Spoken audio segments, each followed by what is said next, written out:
રહ્યા છો ગુજરાત 18 લાઈવ. હવે જોઈએ અગત્યના સમાચાર. ગોત્રી હોસ્પિટલના ડોક્ટરો બન્યા દેવદૂત. જટિલ સર્જરી દ્વારા 2 દર્દીઓને આપ્યું નવજીવન.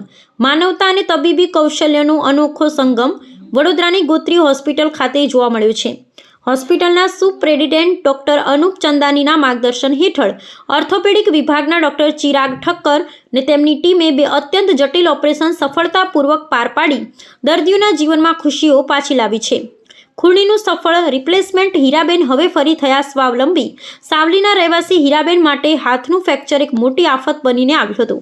કોણીના ભાગે ગંભીર ઈજા હોવાને કારણે તેમનું રોજિંદુ જીવન ખોરવાઈ ગયું હતું. ડોક્ટર ચિરાગ ઠક્કરે આ પડકાર ઉપાડી તેમની કોણીનું રિપ્લેસમેન્ટ. આ ઓપરેશન એટલું સફળ રહ્યું કે હીરાબેન હવે પોતાના હાથે જમી શકે છે અને ઘરકામમાં મદદ કરી શકે છે. અસહ્ય પીડામાંથી મુક્તિ મેળવી ચૂક્યા છે. ગોધરાના યુવાનને મળી નવી ચાલ. ઘૂંટણનું સફળ પ્રત્યારોપણ. બીજા કિસ્સામાં ગોધરાના 45 વર્ષીય દર્દી લાંબા સમયથી ચાલવાની તકલીફથી પીડાતા હતા. નાની ઉંમરે ઘૂંટણની સમસ્યાને કારણે તેમનું હરવા ફરવાનું મુશ્કેલ બની ગયું હતું. ડોક્ટરોની ટીમે અત્યાધુનિક પદ્ધતિથી ઘૂંટણનું રિપ્લેસમેન્ટ કરી તેમને ફરીથી પગભર કર્યા છે. જ્યારે સરકારી હોસ્પિટલમાં ખાનગી હોસ્પિટલ જેવી સુવિધા અને ડોક્ટરોનો સેવા ભાવ મળે છે ત્યારે તે દર્દી માટે ઈશ્વરના આશીર્વાદ સમાન હોય છે. આ બંને કિસ્સામાં ડોક્ટર ચિરાગ ઠક્કર અને તેમની મેડિકલ ટીમ આ દર્દીઓ માટે સાચા અર્થમાં દેવદૂત સાબિત થયા છે. સુપ્રેડિટેન્ટ ડોક્ટર અનુપ ચંદાનીએ આ સફળતા બદલ સમગ્ર ટીમને અભિનંદન પાઠવ્યા છે અને જણાવ્યું છે કે ગોત્રી હોસ્પિટલ સામાન્ય જનતા માટે હંમેશા શ્રેષ્ઠ સારવાર આપવા કટિબદ્ધ છે. છેલ્લા એક અઠવાડિયામાં અમે 2 અવનવા ઓપરેશન કર્યા છે. એક ઘૂંટણનું ઓપરેશન કે જેની અંદર દર્દી 45 વર્ષના હતા. એમને 3-4 વર્ષથી ટીબી, બોનનું ટીબી, ઘૂંટણનું ટીબી થઈ જવાના કારણે એમનો ઘૂંટણનો સાંધો આખો ખલાસ થઈ ગયો હતો, ડાબી બાજુનો.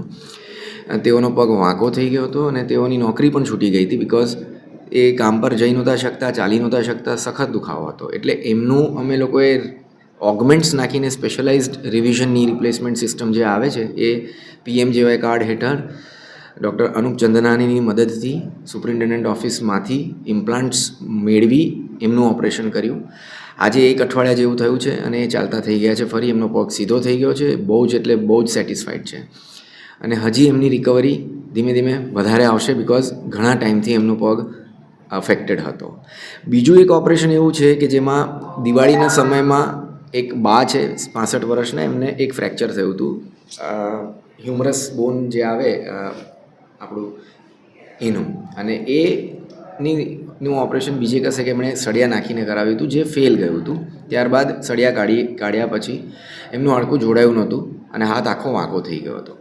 તેઓ પોતાનો હાથ વાળી નહોતા શકતા, જમી નહોતા શકતા. જમણો હાથ હતો એટલે ના વાળ ઓળી શકે, ના કપડાં પહેરી શકે. એમણે કન્ટિન્યુઅસલી કોઈકના આસિસ્ટન્ટની જરૂર પડતી હતી અને બિચારા બહુ ગરીબ ફેમિલીમાંથી છે.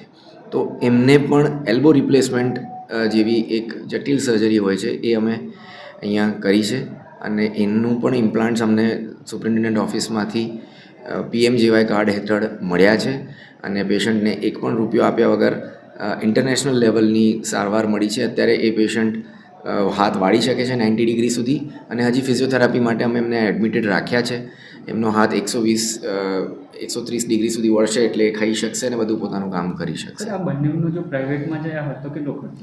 આ ઘૂંટણનું જે ઓપરેશન છે એનો ખર્ચ આશરે 3.5-4 લાખ જેવો થાય અને આ એલ્બો રિપ્લેસમેન્ટ છે એનો 2.5-3 લાખ જેવો થાય. અત્યારે કેવી છે બંનેની પેશન્ટની હાલત? બંને પેશન્ટ્સ બહુ જ સેટિસ્ફાઈડ છે, સારા છે, કોઈ જાતનું ઇન્ફેક્શન નથી. બંનેના ઘાનું ડ્રેસિંગ્સ એકદમ સાફ છે અને રિઝલ્ટ જેવું એક્સપેક્ટેડ છે, જેવું અમને જોઈતું હતું એવું જ મળી રહ્યું છે. સર, કેટલું ચેલેન્જીસ હતું તમારા માટે આ બંને ઓપરેશન દરમિયાન? ચેલેન્જ આમ જોવા જઈએ તો ઘણો કોમ્પ્લિકેટેડ કેસ છે. જેમ કે ઘૂંટણના કેસમાં જુઓ તો એના ફોટોઝમાં તમને દેખાશે કે ઘણા ખાડા હતા, ડિફેક્ટ થઈ ગયા હતા મોટા. એટલે એ ભરવા માટેના બોન ગ્રાફ્ટ્સ છે, ઓગમેન્ટ્સ છે, એ બધું મેળવવા અને એ બધું કરી અને એને મેઝરમેન્ટ લઈને પ્રોપર ઘૂંટણની અલાઇનમેન્ટ ફરી આપવી એ એક ચેલેન્જ હતી. એ એક પડકાર હતો જે અમે વ્યવસ્થિત રીતના પૂરો પાડ્યો છે. એલ્બો રિપ્લેસમેન્ટ એક બહુ જ રેર સર્જરી છે એટલે અહીંયા કોણીનું રિપ્લેસમેન્ટ બહુ જ ઓછું થાય. વર્ષે 2-3 વર્ષે એકવાર કદાચ એવા પેશન્ટ્સ આવે.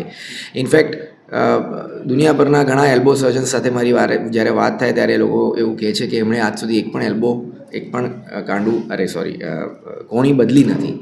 અને કેમ કે એમની પાસે એવા કેસીસ કદાચ આવતા નહીં હોય તો they are also very happy કે આ રીતનો કેસ અમે લોકો અહીંયા કરીએ છીએ, આ રીતનું વ્યવસ્થિત ચેલેન્જીસ એક્સેપ્ટ કરી અને સારા રિઝલ્ટ્સ મેળવીએ છીએ. સાહેબ ઘણા જે દર્દીઓ છે આવા તેઓ માટે દેવદૂત બનતી હોય છે હોસ્પિટલ, શું સંદેશ આપો? ગોત્રી મેડિકલ કોલેજની અંદર અમારો વિભાગ ઓર્થોપેડિક વિભાગમાં એકદમ વ્યવસ્થિત ટીમ છે અમારી પાસે, અને અમારી પાસે હવે ઇમ્પ્લાન્ટ પ્રોક્યોરમેન્ટની લાઈન એકદમ સાફ થઈ ગઈ છે. વ્યવસ્થિત રીતના અમને ટાઈમસર બધું જ અહીંયા મળી રહે છે. કોઈ જ વસ્તુ બહારથી મંગાવી નથી પડતી, અને અડધી રાતના પણ પેશન્ટ આવે તો ઇમરજન્સીમાં એને તાત્કાલિક ધોરણે કોઈ પણ જાતની ટ્રીટમેન્ટની જરૂર હોય તો એ મળી જાય એવી રીતની સુવિધાઓ હવે અહીંયા ઊભી થઈ છે. એટલે સરકારે ઘણી મદદ કરી છે અમને, અને બહુ જ સારી રીતના અહીંયા ઇન્ફ્રાસ્ટ્રક્ચર ડેવલપ કર્યું છે. તો પછી હાથથી કામ નહોતું થતું? આમ હરી ન અચ્છા, હાથનું કામ નહોતું થતું? નહીં ખાવાતું નહોતું? હાથ અદ્ધર જ નહોતું? અચ્છા, પછી અહીંયા ગોત્રી હોસ્પિટલ આવ્યા તમે? ના અહીં પેલી નો ક્યાં? ગોધરા અને વડોદરા અચ્છા, પછી? એ હરિયાનો હિલા અચ્છા એના બાજુ અચ્છા, પછી ગોત્રી હોસ્પિટલ આવી. અહીં આવી અચ્છા, તો હવે કેવું છે બાદ? હવે સારું છે. સુધારો થયો? અચ્છા અચ્છા, કેવું ટ્રીટમેન્ટ કેવી આપી અહીંયા? સારવાર કેવી કરી તમારી? સારી કરી સારી કરી. શું નામ છે તમારું? હીરાબેન.